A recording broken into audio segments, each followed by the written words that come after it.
অনেক দিন পরে ভিডিও করছি। তো অনেকে অনেকে বলতে কি শত শত পরীক্ষার্থীরা জানতে চাইছে যে এই বছর বাংলায় যে এসটি পিজিটি পরীক্ষা হতে পারে, এই পরীক্ষায় বসার জন্য কোন কোন বই পড়লে ভালো হবে, মানে পাস করার জন্য। তো আমি এই ছোট্ট ভিডিওতে খুব জরুরি কয়েকটা বইয়ের নাম বলবো, তোমরা লিখে নাও। আমি আস্তে আস্তে বলবো যেন লিখতে পারো।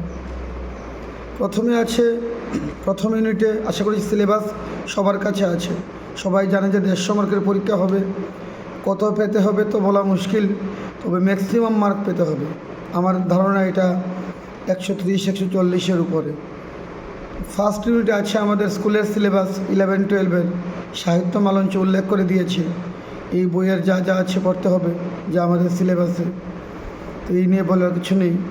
আসলে পড়া শুরু হচ্ছে এর পরের ইউনিট থেকে, যেখানে বাংলা সাহিত্যের ইতিহাসে প্রথম ভাগ একদম উন্মেষ উদ্ভব থেকে প্রাচীন মধ্যযুগ পুরোটা।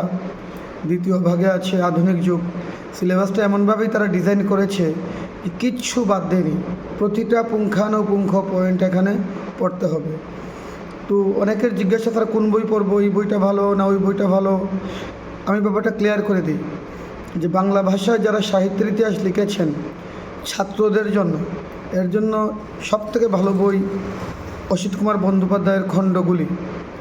সাহিত্যের সম্পূর্ণ ইতিবৃত্ত না, কিন্তু আমি বলছি বাংলা সাহিত্যের ইতিবৃত্তের সবগুলি খণ্ডের কথা, যে খণ্ডগুলি আছে। তো সাধারণ ছাত্রদের পক্ষে এই বইটা কিনা কিংবা জোগাড় করাও কঠিন।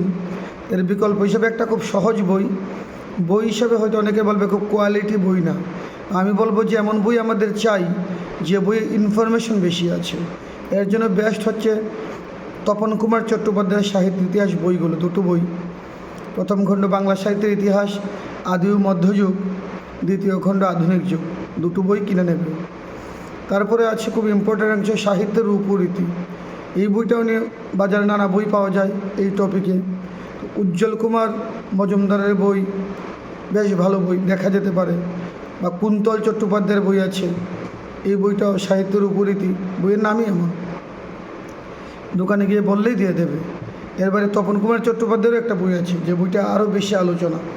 নিজেরা দেখে বুঝে যে কোনো একটা বই হলেই হবে, যে একটা বই না, আমার মতে একটা ইউনিটে একাধিক বই থাকা দরকার, যেন ক্রস ভেরিফিকেশন করা যায়। একটা তথ্যকে আবার অন্য অ্যাঙ্গেল থেকে দেখা যায়, নতুন তথ্য পাওয়া যেতে পারে।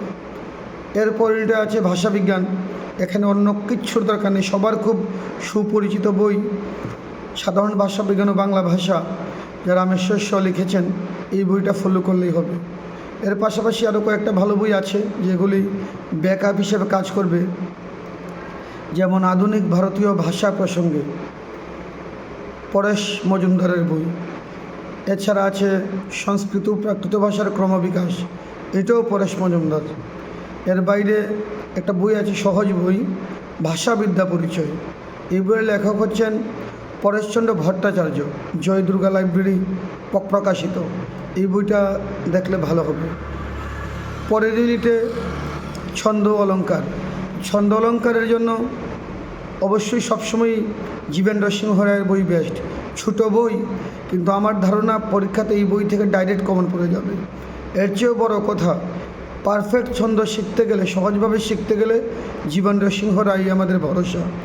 বই দুটোর নাম হচ্ছে আধুনিক বাংলা ছন্দ, আধুনিক না বাংলা ছন্দ জীবেন্দ্র সিংহ রায়, বাংলা অলঙ্কার জীবেন্দ্র সিংহ রায়।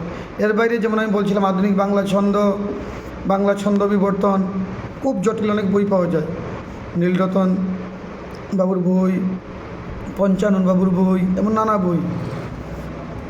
আর আছে কি আছে আমাদের কাব্যতত্ত্ব। কাব্যতত্ত্বের জন্য একদম বেসিক বই একটা আছে, সবাই পড়েছে বইটা, যে আমাদের অতুল চন্দ্রগুপ্তের যে বই কাব্য জিজ্ঞাসা, এটা টেক্সট বই। এর রেফারেন্স বইও বাজারে প্রচুর আছে, তপন কুমার চট্টোপাধ্যায়ের আছে, হীরেন চট্টোপাধ্যায়ের আছে, যে ওই বই দেখে কিনে নেবে। এই বইগুলি পড়লেই আমার ধারণা পিজিটি পরীক্ষা খুব সহজে উতরে যেতে পারবে।